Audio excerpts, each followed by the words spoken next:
ગુજરાત રાજ્યના આજના સૌથી મોટા સમાચાર સામે આવ્યા છે। એક સાથે 9650 કિલો ઝડપાયો છે નશાનો સામાન, એટલે કે નશાનો દરિયો જાણે ઝડપાયો હોય તેવા સમાચાર મળી રહ્યા છે। ડીઆરઆઈ કસ્ટમ અને એટીએસ દ્વારા સંયુક્ત ઓપરેશન હાથ ધરવામાં આવ્યું છે, ત્યારે ગુજરાતના કંડલા મુન્દ્રા બાદ હવે પીપાવાવ પોર્ટ પરથી કરોડો રૂપિયાનું ડ્રગ્સ ઝડપાયું છે, ત્યારે અંદાજિત હજારો કરોડનું આ ડ્રગ્સ હોવાની વિગતો સામે આવી રહી છે।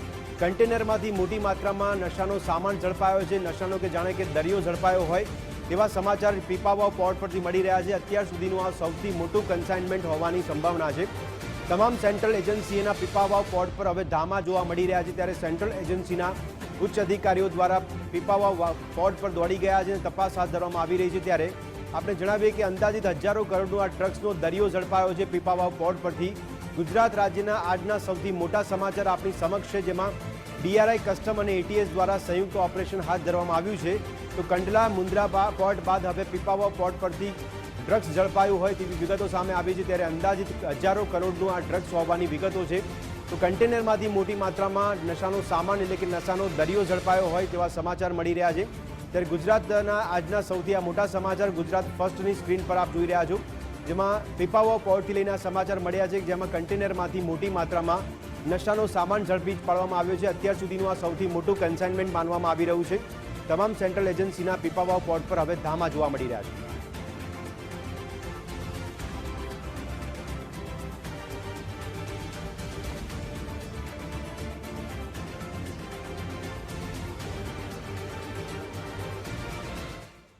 તો આજ અંગે વધુ વિગત સાથે અમારી સાથે ન્યૂઝ રૂમથી જોડાયા છે અમારા સંવાદદાતા નિસર્ગ કાકા। નિસર્ગ, જણાવશો, જ્યારે પીપાવાવ પોર્ટ પરથી આટલો હજારો કરોડોનું આ ડ્રગ્સ ઝડપી પાડવામાં આવ્યું છે, તો શું વિગતો સામે આવી રહી છે? અત્યારે ઉચ્ચ અધિકારીઓ પીપાવાવ પોર્ટ પર ધામા નાખતા નજરે પડી રહ્યા છે। કંડલા મુન્દ્રા બાદ હવે પીપાવાવ પોર્ટનો વારો છે કે જ્યાંથી ડ્રગ્સનો દરિયો ઝડપાયો છે। પ્રમાણે ગુજરાતની અંદર એક પછી એક સિલસિલાબદ્ધ રીતે ડ્રગ્સનો જથ્થો ઠાલવવામાં આવે છે, તેની પાછળનું હજી ચોક્કસ કારણ સામે નથી આવી રહ્યું, પરંતુ ગુજરાત ફર્સ્ટની સ્ક્રીન ઉપર સૌથી મોટા સમાચાર અને સૌથી વહેલા સમાચાર એ છે કે ફરી એક વખત પીપાવા બંદર ઉપર જે પોર્ટ ઉપર ફરી એક વખત ડ્રગ્સનો મોટો જથ્થો મળી આવ્યો છે। કરોડો રૂપિયાનો આ જથ્થો સામે આવી રહ્યો છે, જેની અંદર ડીઆરઆઈ કસ્ટમ અને એટીએસ તરફથી આ સંયુક્ત ઓપરેશન પાર પાડવામાં આવેલું છે, જેની અંદર 9650 કિલો જે ડ્રગ્સનો જથ્થો છે તે મેલ્ટ કરેલો એટલે કે સૂતરની આટી હોય છે, તે આટીની અંદર તેને લપેટવામાં આવે છે અને ત્યારબાદ કેમિકલ પ્રોસેસ બાદ આ ડ્રગ્સનો જથ્થો છૂટો પાડવામાં આવતો હોય છે। અત્યાર સુધીનું આ સૌથી મોટું સીઝર ગણી શકાશે। 45,000 કરોડ કરતાં પણ વધુનો જે જથ્થો છે તે સામે આવી રહ્યો છે, ત્યારે તમામ એજન્સીઓએ આજે પીપાવાવ પોર્ટ ઉપર ધામા નાખી દીધા છે। કંડલા, મુન્દ્રા અને ફરી એક વખત પીપાવાવ પોર્ટ, એટલે તમામ જે બંદરો છે તે બંદરોની અંદર જે ડ્રગ્સ પોર્ટ ઉપર મળી આવે છે તેને લઈને ગુજરાત સરકાર પણ ચિંતિત છે। આ સાથે જ જે પ્રમાણે ગુજરાત પોલીસની જે એજન્સીઓ છે તે પણ સતર્ક બની હોય તેવું લાગી રહ્યું છે। એટીએસ સંયુક્ત ઓપરેશનની અંદર જોડાયેલી છે અને આ ડ્રગ્સનો જે મોટો જથ્થો છે તે હાલ કબજે કરવામાં આવેલો છે। જી નિસર્ગ, ગુજરાતમાં ઘણા લાંબા સમયથી આપણે જોઈ રહ્યા છે કે ગુજરાતમાં ડ્રગ્સનો બેપલો અને ડ્રગ્સ ઘુસાડવાના પ્રયત્નો કરવામાં આવી રહ્યા છે। આની પાછળ કોઈ મોડેસ ઓપરેન્ડી આપણે જોવા મળી રહી છે કે કેમ? અને બીજો સવાલ એ થઈ રહ્યો છે કે ગુજરાતના પોર્ટ કેમ ટાર્ગેટ થઈ રહ્યા છે ત્યારે ડ્રગ્સ ઘુસાડવા માટે? બિલકુલ, જે પ્રમાણે તમે બંને સવાલ પૂછ્યા તેમાં હું બીજા સવાલ ઉપર પહેલા આવીશ કે પોર્ટ શા માટે ટાર્ગેટ કરવામાં આવે છે, તેની પાછળનું મુખ્ય કારણ એ છે કે ભારત અને જે પંજાબ અને પાકિસ્તાનની જે બોર્ડર છે તે બોર્ડરો ઉપર ફેન્સિંગ કરી દેવામાં આવ્યું છે, જેથી કરીને જે ડ્રગ્સ માફિયાઓ, ડ્રગ્સ પેડલરો જે છે તે ડ્રગ્સ નાખી નથી શકતા। ત્યારબાદ હવે દરિયાઈ સીમાની જો વાત કરીશું તો ત્યાં કોઈ સીમાડા નથી હોતા, નોટિકલ માઇલ ઉપર સીમા નક્કી કરવામાં આવતી હોય છે, તે માટે થઈને ઇઝી પ્રોસેસ જે છે તેના આધારે બંદરની અંદર ડ્રગ્સ ઠાલવવામાં આવતું હોય છે। આ સાથે જ ઘણા વર્ષોથી બંદર ઉપર જે કન્ટેનર બંધ હાલતમાં પડેલા હોય છે, કોઈની કોઈ કારણોવશ તેને સીલ કરવામાં આવેલા હોય છે, તે કન્ટેનરની અંદર આ ડ્રગ્સનો જથ્થો લાદવામાં આવતો હોય છે। જી નિસર્ગ, આ કન્સાઇનમેન્ટ ગુજરાતમાં ઘુસાડવાના પ્રયત્નો છે કે ગુજરાતના માધ્યમ થકી બીજી કોઈ જગ્યાએ લઈ જવાના કન્સાઇનમેન્ટ જોવા મળી રહ્યા છે? સામાન્ય રીતે જો ડ્રગ્સની વાત આવે તો તમામ લોકોને એમડી ડ્રગ્સની જ વાત સામે આવતી હોય છે, પરંતુ હેરોઇનનું પ્રમાણ જે પંજાબ, દિલ્હી અને મુંબઈ આ 3 જગ્યાએ ખૂબ જ તેનું કન્ઝપ્શન થતું હોય છે. એટલે આ તમામ જે ડ્રગ્સ છે એ ગુજરાતમાં લેન્ડ કરાવવામાં આવતું હોય છે અને લેન્ડ કરાવ્યા બાદ અલગ અલગ જગ્યાઓ ઉપર તેને મોકલવામાં આવતું હોય છે. અને તેની અંદર સૌથી મોખરે જે હેરોઇનનું કન્ઝપ્શન જો ગણવામાં આવે તો દિલ્હી અને મુંબઈની અંદર આ હેરોઇન ડ્રગ્સનું કન્ઝપ્શન વધારે રહેતું હોય છે. જી નિસર્ગ, સમગ્ર ભારતમાં ડ્રગ્સ પહોંચાડવા માટે ગુજરાત એન્ટ્રી પોઈન્ટ બની રહ્યું છે કે કેમ? એક સવાલ ને બીજો સવાલ કે આ ડ્રગ્સનું આટલું ઘણા લાંબા સમયથી ડ્રગ્સ ઘુસાડવાના આપણને સમાચાર મળી રહ્યા છે. આની પાછળ કોઈ ચોક્કસ કારણ જોવા મળી રહ્યું છે? કારણ કે જ્યારથી અફઘાનિસ્તાનમાં ખાલિસ્તાનીઓ ઘૂસી ગયા છે ત્યારબાદથી લઈને ડ્રગ્સના સમાચાર વારંવાર મળી રહ્યા છે. બિલકુલ, અફઘાનિસ્તાનની અંદર જે તાલિબાનીઓ જે સરકાર લાદી દીધી છે અને અફઘાન એ કહી શકાય કે એક તો ડ્રાયફ્રૂટ, આ સાથે જ ડ્રગ્સનું ઉત્પાદન કરતું કેન્દ્ર છે. હવે જે અફઘાનિસ્તાનીઓ છે એ ડ્રગ્સનું જે અલગ અલગ જગ્યાઓ ઉપર ઠાલવી રહ્યા છે, કારણ કે તે લોકોને પૂરતી અમાઉન્ટ નથી મળતી. આ સાથે જ જે બંદરો, જે ગુજરાતના આપે વાત કરી કે ડ્રગ્સનું એપી સેન્ટર, શા માટે ગુજરાતના બંદરો ઉપર આ ડ્રગ્સનો જથ્થો ઠાલવવામાં આવતો હોય છે? તેની પાછળનું મુખ્ય કારણ એ છે કે ગુજરાતમાંથી અલગ અલગ જગ્યાઓ પર ડ્રગ્સને ડાયવર્ટ કરવામાં આવતું હોય છે અને ઇઝી સિલ્ક રૂટ કહી શકાય ગુજરાતનો દરિયાઈ માર્ગ ડ્રગ્સ ઠાલવવા માટે થઈને. જી નિસર્ગ, અત્યારે ગુજરાતમાં જ્યારે ઘણા લાંબા સમયથી આપણે ડ્રગ્સનો પગ પેસારો જોઈ રહ્યા ત્યારે કોઈ ડ્રગ્સ માફિયાઓ પર હવે તંત્ર કે પછી આ પ્રકારના ઉચ્ચ અધિકારીઓ તપાસ અર્થે પહોંચી શક્યા છે કે કેમ? એવા કોઈ સમાચાર? બિલકુલ, અત્યાર સુધીના ડ્રગ સીઝરના કેસની જો વાત કરીશું તો એનસીબી હોય, ડીઆરઆઈ હોય, કસ્ટમ હોય કે એટીએસ, અત્યાર સુધી માત્ર નાની માછલીઓની જ ધરપકડ કરી લેવામાં આવી છે. હજી સુધી કોઈ ડ્રગ્સ માફિયા, જે સૌથી મોટા સિન્ડિકેટના માફિયા ગણવામાં આવતા હોય છે, તે લોકોની હજી સુધી એજન્સીઓ દ્વારા ધરપકડ નથી કરી લેવામાં આવી. અને તેનું પણ મુખ્ય કારણ એ છે કે જે નાપાક પાકિસ્તાન છે ત્યાં આગળ આ તમામ વેપલો ચાલતો હોય છે. એટલે ત્યાં જવા માટે થઈને અને તે લોકોની ધરપકડ કરવા માટે થઈને અલગ અલગ જોગવાઈઓ પણ રહેતી હોય છે, ઘણા હર્ડલ્સ પણ આવતા હોય છે. માટે જે મુખ્ય આંકાઓ જે ડ્રગ્સના કહી શકાય ત્યાં સુધી પહોંચવું અત્યાર સુધી શક્ય નથી બન્યું. જી નિસર્ગ, કંડલા અને મુદ્રા બાદ હવે પીપાવાવ પોર્ટ પરથી આ ડ્રગ્સ ઝડપાઈ ચૂક્યા છે, ત્યારે સવાલ થઈ રહ્યો છે કે આની પાછળ કોનું ષડયંત્ર હોઈ શકે છે? બિલકુલ, ડ્રગ્સની પાછળનું ષડયંત્ર બીજા કોઈનું નહીં પરંતુ પાકિસ્તાનનું જ હોઈ શકે છે તે વાત ચોક્કસ છે. કારણ કે પાકિસ્તાનમાંથી જ મોટી માત્રાની અંદર ડ્રગ્સ આવતું હોય છે. જે ગલ્ફ કન્ટ્રીઓ પણ કહી શકાય તેની અંદરથી પણ આ ડ્રગ્સનો જથ્થો લાદવામાં આવતો હોય છે. જેના કારણે થઈને આ ડ્રગ્સ ગુજરાતની અંદર આવે છે અને ગુજરાતના બંદરો પર ઉતર્યા બાદ અલગ અલગ જગ્યાઓ પર આ ડ્રગ્સનો જે જથ્થો છે તે પહોંચાડવામાં આવતો હોય છે. જી નિસર્ગ, એજન્સીઓ દ્વારા સંકલન કરીને કઈ રીતે આ ઓપરેશન પાર પાડવામાં આવી રહ્યું છે? સામાન્ય રીતે જો જોવા જઈએ તો પોર્ટ ઉપર જ્યારે ડ્રગ્સ મળ્યાની બાતમી મળતી હોય છે તો કોસ્ટગાર્ડને સાથે રાખવામાં આવતું હોય છે. આ સાથે જ કસ્ટમને પણ જોડે રાખી અને આ જોઈન્ટ ઓપરેશન પાર પાડવામાં આવતું હોય છે. તાજેતરમાં જ, એટલે કે 4 દિવસ પહેલા જ એટીએસ, ગુજરાત એટીએસ અને કોસ્ટગાર્ડે જે કરોડો રૂપિયાનું જે હેરોઇન ઝડપી પાડ્યું હતું, જેની અંદર મબલક ફાયરિંગ પણ કરવામાં આવ્યા હતા અને આખરે જે અલ હજ નામની જે બોટ હતી તેમાંથી 9 જેટલા પાકિસ્તાનીઓની ધરપકડ કરી લેવામાં આવી હતી. જી નિસર્ગ, રિવોર્ડની રકમ ડબલ કરવાની વાત કરવામાં આવી રહી છે, ત્યારે શું માનવું કે બાતમીદારોનું જે ગુજરાતમાં નેટવર્ક છે વધારે સ્ટ્રોંગ બન્યું છે? બિલકુલ, બાતમીદારોનું નેટવર્ક સ્ટ્રોંગ બન્યું છે કે તે વિષય પર જવા કરતા જે રિવોર્ડની જે બાબત છે, રિવોર્ડની રકમ વધારી દેવામાં આવી છે તે બાબત ચોક્કસ છે. જે કોઈ પણ વ્યક્તિ બાતમી આપતું હોય છે એનડીપીએસને લગતી, તેનું નામ ગુપ્ત રાખવામાં આવતું હોય છે અને સિક્રેટ ફંડ જે પોલીસ વિભાગના ઉચ્ચ અધિકારીઓને મળતું હોય છે એ સિક્રેટ ફંડની અંદર વધારો કરી દેવામાં આવ્યો છે અને એ ફંડમાંથી જ બાતમીદારોને પૈસા આપવામાં આવતા હોય છે. જી નિસર્ગ, આ સૌથી મોટું સીઝર માનવામાં આવી રહ્યું છે, ત્યારે કેટલા કરોડોનું ડ્રગ્સ ઝડપાયું હશે? શું તો અંદાજિત 46 કરોડથી પણ વધારે રૂપિયાનું આ ડ્રગ્સ છે અને 9,650 કિલો જે ડ્રગ્સ છે તે જથ્થો હોઈ શકે અને આ જથ્થાની અંદર પણ વધારો થઈ શકે છે. કારણ કે જે પ્રમાણે અલગ અલગ વસ્તુઓની અંદર આ ડ્રગ્સ મેલ્ટ કરવામાં આવતું હોય છે, એટલે કે સૂતરની આટીની અંદર આ ડ્રગ્સ ઉમેરવામાં આવ્યું હતું અને ત્યારબાદ તેને કેમિકલ પ્રોસેસ બાદ આ ડ્રગ્સને જે પ્યોર ફોર્મની અંદર લાવવામાં આવે છે. જી નિસર્ગ, પોલીસ વડાની પ્રેસ કોન્ફરન્સ સાંજે આયોજન કરવામાં આવ્યું છે, તો બધી વિગતો જાહેરાત કરવામાં આવશે કે કેમ? બિલકુલ રાજ્ય પોલીસ વડા આશિષ ભાટિયા તરફથી સત્તાવાર આ બાબતને લઈને પ્રેસ કોન્ફરન્સ જાહેર કરવામાં આવી શકે છે અને ત્યારબાદ વધુ જે ખુલાસા છે તે પણ આ પ્રેસ કોન્ફરન્સ બાદ જ કરવામાં આવશે. પરંતુ ગુજરાત ફર્સ્ટની સ્ક્રીન ઉપર સૌથી પહેલા આ સમાચાર દર્શાવવામાં આવ્યા હતા અને ગઈકાલે પણ પીપાવા પોર્ટના જે સમાચાર છે તે દર્શાવવામાં આવ્યા હતા, જેની અંદર સૂતરની આંટીની અંદર 5 જેટલા કન્ટેનરો અલગ અલગ હતા. એ કન્ટેનરોની તપાસ કરવામાં આવીને તપાસ અંતે સામે આવેલું છે આ બાબત. જે નિસર્ગ આપે જે સમાચાર આપે તે મુજબ એજન્સીઓ દ્વારા આને રોકવામાં આવે છે અને ડ્રગ્સ ઝડપી પાડવામાં આવે છે, પરંતુ ડ્રગ્સ ગુજરાતમાં પ્રવેશ ન કરે એને રોકવાના તંત્રના કેવા પ્રયત્નો આપણે જોવા મળે છે, સંકલન કેવું જોવા મળે છે એજન્સીઓનું? બિલકુલ આ સંકલન અને કઈ પ્રકારની પ્રોસેસ હોય છે તેને લઈને આપણી સાથે અમારા સહયોગી મુફદ્દલ કપાસી છે, તેમની સાથે જ વાતચીત કરીશું. આજે સંકલનની જે બાબત છે, કઈ પ્રકારે એજન્સીઓ કામ કરતી હોય છે, સંકલન કઈ રીતે અલગ અલગ એજન્સીઓ સાથે સાધવામાં આવતું હોય છે? બિલકુલ નિસર્ગ, જો જ્યાં સુધી સવાલ છે ગુજરાતના દરિયાકાંઠાની, 1600 કિલોમીટર લાંબો દરિયાકાંઠો છે. અવારનવાર આ મુદ્દો ચર્ચામાં આવ્યો છે. અત્યારે ચર્ચામાં એટલા માટે છે કેમ કે ગુજરાત ફર્સ્ટ દર્શકોને સૌથી પહેલાં આ એક્સક્લુઝિવ માહિતી પહોંચાડી રહ્યું છે કે ગુજરાતના દરિયાકાંઠા પર દેશના જે આંતરરાષ્ટ્રીય જે દુશ્મનો છે એની નજર છે. ગુજરાત સહિત આખા દેશનું જે યુવાધન છે એના પર દેશના દુશ્મનોની નજર છે. ગુજરાતનો દરિયાકાંઠો છે એને રેડુપડ માની રહ્યા છે.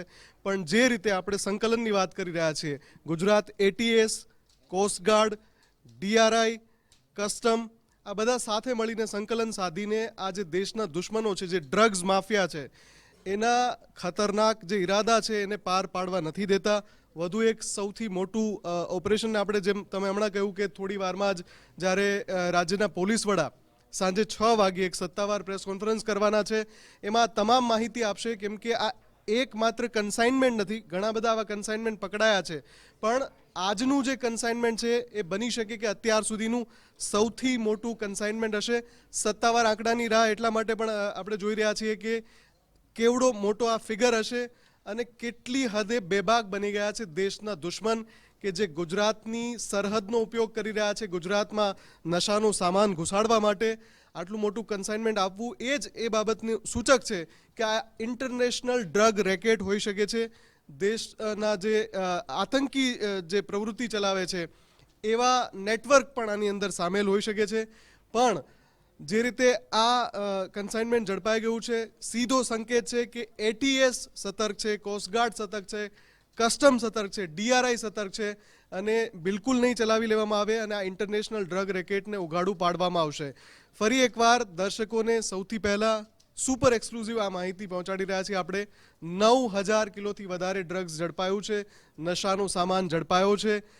એકવાર નહીં અનેક વાર ગુજરાતની સરહદેથી આ રીતે ડ્રગ્સ ઝડપાઈ રહ્યું છે. કંડલા પોર્ટની પાસેથી ઝડપાયું હતું, મુન્દ્રા પોર્ટ પરથી ઝડપાયું હતું, હવે પીપાવાવ પોર્ટ, એટલે કે એક ચોક્કસ બ્લુપ્રિન્ટના આધારે દેશના દુશ્મનો કામ કરી રહ્યા છે. એમણે એક નેટવર્ક બનાવ્યું છે કે જ્યાંથી એ છીંડાનો ઉપયોગ કરીને અંદર આ ડ્રગ્સ ઘુસાડે. પણ જે રીતે એજન્સી કામ કરી રહી છે, સેન્ટ્રલ એજન્સી કામ કરી રહી છે, એ આવકારદાયક બાબત છે અને આપણે રાહ જોઈશું કે કયા કયા ખુલાસા થાય છે જ્યારે ખુદ રાજ્ય પોલીસ વડા આવે કેમેરા સમક્ષ અને એ પ્રેસ કોન્ફરન્સમાં કયા કયા ખુલાસા કરે છે. બિલકુલ રાજ્ય પોલીસ વડાની તો પ્રેસ છે જ, સાથે સાથે આ એટીએસ, DRI, કસ્ટમ આ જે એજન્સી હોય છે તેમનું સંકલન અને કઈ પ્રકારે આ એજન્સીઓ કામ કરતી હોય છે, આ સાથે જ પોર્ટ ઉપર ગુજરાતના બંદરો ઉપર જ શા માટે ડ્રગ્સ વધારે ઠાલવવામાં આવે છે? બિલકુલ આમાં એક સૌથી સીધી વાત એ છે કે પંજાબની સરહદેથી ડ્રગ્સ ઘુસાડવામાં આવે છે. પંજાબ સિવાય ગુજરાત એટલા માટે કે 1600 કિલોમીટર લાંબો દરિયાકાંઠો છે. ભૂતકાળમાં આપણે જોયું છે કે ગુજરાતના દરિયાકાંઠેથી માત્ર ડ્રગ્સ નહીં પણ વિસ્ફોટક સામગ્રી પણ ઉતારાઈ અને એમાં પણ ઇન્ટરનેશનલ રેકેટ ખુલ્યું છે. આ વખતે પણ જે રીતના ઘટનાક્રમ આપણે જોઈ રહ્યા છે, બેક ટુ બેક જે રીતે કન્સાઇનમેન્ટ પકડાઈ રહ્યા છે અને અલગ અલગ રીતે જે કેમોફ્લેજ ઊભું કરીને ઘુસાડવાની કોશિશ કરવામાં આવી રહી છે, એટલે નક્કી આ એક આખું રેકેટ છે કે જેમાં તાર ક્યાં સુધી જશે આપણને ખબર નથી. આ અફઘાનિસ્તાન સુધી જઈ શકે છે, ઈરાન સુધી જઈ શકે છે, પાકિસ્તાનનો તો ચોક્કસ આમાં હાથ છે જ, કેમ કે સીધી પહેલી સરહદ પાકિસ્તાનની જે આપણે જળ સીમાની વાત કરીએ, આંતરરાષ્ટ્રીય જળ સીમાની, તો એ પણ લાગુ પડે છે. એટલે પાકિસ્તાનનો હાથ તો આમાં છે જ, પણ બહુ મોટા આંતરરાષ્ટ્રીય રેકેટનો પર્દાફાશ પણ ચોક્કસથી થશે. વાત તમે સંકલનની કરી, એટીએસની જે કામગીરી છે, આપણે હમણાં જોયું કે એટીએસ ન માત્ર ગુજરાતના દરિયાકાંઠે પણ દિલ્હીમાંથી પણ એમણે કન્સાઇનમેન્ટ ઝડપ્યું. એટલે ગુજરાત એટીએસ આખા દેશમાં પોતાનું નેટવર્ક ના આધારે, સોર્સિસના આધારે એક પછી એક કન્સાઇનમેન્ટ પકડી રહી છે. સાથે જ જે ડીઆરઆઈ અને કસ્ટમ છે એ પણ એમાં સપોર્ટ કરી રહ્યા છે. એજન્સીઓનું સંકલન આપણે સૌથી સારું જોઈ રહ્યા છીએ. જ્યારે પણ આ કન્સાઇનમેન્ટ હમણાં આપણે જોવા જઈએ, બેક ટુ બેક જે કન્સાઇનમેન્ટ પકડાઈ રહ્યા છે, તો સેન્ટ્રલ એજન્સી અને સ્ટેટ એજન્સીનું સંકલન પણ આપણે સારું જોઈ રહ્યા છીએ. એટલે ચોક્કસથી ચાક ચોબંધ છે ખરું, પણ સવાલ એ પણ છે કે કોણ છે આની પાછળ, એનો પર્દાફાશ થવો પણ જરૂરી છે. બિલકુલ એક સમય હતો કે જ્યારે એજન્સીઓની વચ્ચેનું સંકલન નહોતું રહેતું, હુંસાતુસીવાળી બાબતો આવતી હતી કે કોણ ડિટેક્શન પહેલાં કરે, ડિટેક્શનનો રેટ કોનો સૌથી વધારે રહે. પરંતુ હવે શા માટે આ એજન્સીઓનું સંકલન વધી રહ્યું છે? એકમેક થઈને તમામ સેન્ટ્રલ એજન્સી હોય કે પછી ચાહે સ્ટેટ એજન્સી હોય, શા માટે હવે એક થઈને કામ કરી રહ્યા છે? શું લાગે છે આપને? સર, ફેડરલ જે સમવાય તંત્ર છે, સંઘીય જે ઢાંચો છે, કેન્દ્ર સરકાર અને રાજ્ય સરકાર બંનેનું આમાં સંકલન પણ કહી શકાય. કેન્દ્ર સરકારને પણ એમાં ક્રેડિટ આપવી પડે કે એ રીતે એમણે સંકલન સાધવા માટે સેન્ટ્રલ એજન્સી અને સ્ટેટ એજન્સીને તૈયાર કરી છે અને સૂચનાઓ આપી છે કે આ પ્રકારની ગતિવિધિ માટે સૌ સાથે એક ટીમ બનીને કામ કરે. એટલે ચોક્કસથી એમાં પણ ક્રેડિટ સરકારને પણ આપવી પડશે કે સંઘીય ઢાંચામાં રાજ્ય સરકાર અને કેન્દ્ર સરકારના અંતર્ગત કામ કરતી એજન્સીઓને એટલી છૂટ આપવામાં આવી છે ને એ રીતની બ્લુપ્રિન્ટ એમને પણ આપવામાં આવી છે કે આને નેસ્ત નાબૂદ કરવા માટે અથવા તો આનો પર્દાફાશ કરવા માટે કઈ રીતે કામ કરવું જોઈએ. સારી બાબત જે આપ કહી રહ્યા છો એ છે કે તમામ એજન્સીઓ મળીને આ કામ કરી રહી છે. તપાસ ક્યાં સુધી પહોંચે છે અને આની પાછળ કોણ કયા ચહેરા છે, કઈ આંતરરાષ્ટ્રીય આતંકી સંગઠન આની પાછળ છે, એ પણ જાણવું ખૂબ જ જરૂરી છે. સૌથી મોટા સમાચાર અત્યારે આપણે ફરી એકવાર દર્શકોને જણાવી દઈએ કે આજના દિવસના ગુજરાતના સૌથી મોટા સમાચાર, કંડલા મુન્દ્રા બાદ હવે પીપાવાવ પોર્ટ પરથી લગભગ 25-30 કે 40 હજાર કરોડ જેવી રકમ થઈ શકે છે. આંકડો આપણે ફાઇનલ નહીં કહીએ, જે અંતિમ આંકડો સાંજે 6 વાગે જ્યારે પ્રેસ કોન્ફરન્સ થાય ત્યારે આપણી પાસે આવશે. પણ 9,000 કિલોથી વધારેનું ડ્રગ્સ ઝડપાયું છે. એટલે કે આ ગુજરાત ટાર્ગેટ નથી, આમાં ગુજરાત ટાર્ગેટ નથી. આખા દેશના યુવાધનને ટાર્ગેટ કરવા માટે આ કન્સાઇનમેન્ટ મોકલવામાં આવી રહ્યું છે. માત્ર રસ્તા તરીકે, દરવાજા તરીકે, એન્ટ્રી ગેટ તરીકે ગુજરાતનો ઉપયોગ થઈ રહ્યો છે. સારી બાબત એ છે કે એજન્સીઓ સતર્ક છે, એટલે દેશના દુશ્મનો સફળ નથી થઈ રહ્યા.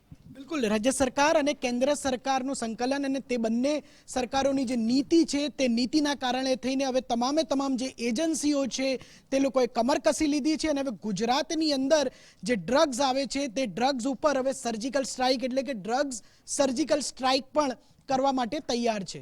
જી નિસર્ગ, એક સવાલ એ થઈ રહ્યો છે કે ડ્રગ્સ માફિયાઓ સુધી પહોંચવા માટે આપે કીધું એ પ્રમાણે તપાસ કરવામાં આવશે, આગામી દિવસોમાં રિપોર્ટ્સ પણ આપવામાં આવશે કે આ કોનું ષડયંત્ર છે ને ત્યાં સુધી પહોંચવાના પ્રયત્નો કરવામાં આવશે. પણ ભારતમાં અને ગુજરાતમાં રોકવા માટે આપે કીધું કે એક બાતમીદાર છે, એક મહત્વનું પરિબળ છે. તો આ એજન્સીઓ સંકલન કરતી હોય ત્યારે આ બાતમીદારો સિવાય પણ બીજો કોઈ સોર્સ એમનો જોવા મળી રહ્યો છે અને સંકલનમાં પડકાર કયા જોવા મળતા હોય છે?